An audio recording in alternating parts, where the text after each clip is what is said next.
Real estate finance sale leaseback. So in class we talked through what the analysis would look like. So first you want to ask the client whether they want to completely divest from the property or do they want the opportunity to purchase in the future. If they want to completely divest, then obviously sell the property.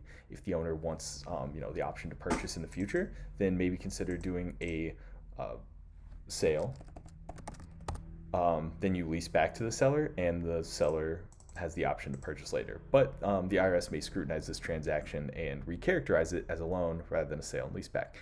If the sale in the future is less than fair market value, then this might be characterized as a loan. Um, so more about the sale and leaseback. Sale and leaseback is when a property owner who is also an operator sells the property, but immediately after the sale, then leases the property as the renter, not as the landlord, of the property, and continues to operate on site by leasing back the property from the new owner.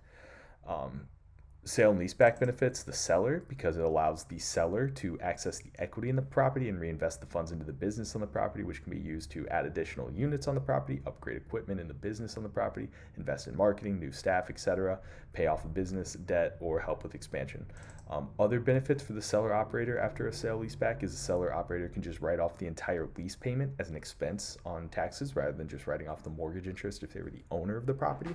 Also, the seller operator, slash renter can continue to do business on the property without incurring relocation costs. They can also improve their income statement and balance sheet by shrinking their debt obligations.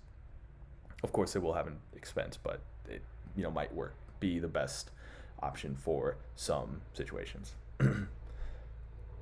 Benefit for the buyer slash leaser, the new landlord, the person who bought is now landlord of the property. So there's more negotiating power because the seller is probably highly motivated to remain in place and sign the lease. So you might get some more buyer slash landlord friendly terms in this deal.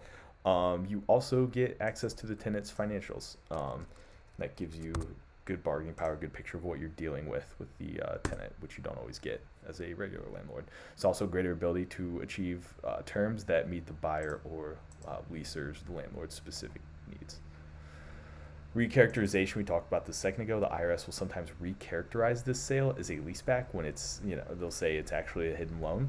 So to decide if this is a sale leaseback or a hidden loan, the IRS will use the form over substance test, which is that they're going to look at like it sounds like, the substance of the transaction to decide whether it is a true sale and leaseback or it's disguised as a loan. If it's bought at the end for maybe less than fair market value, that's going to be a hint that this might be a loan rather than a sale.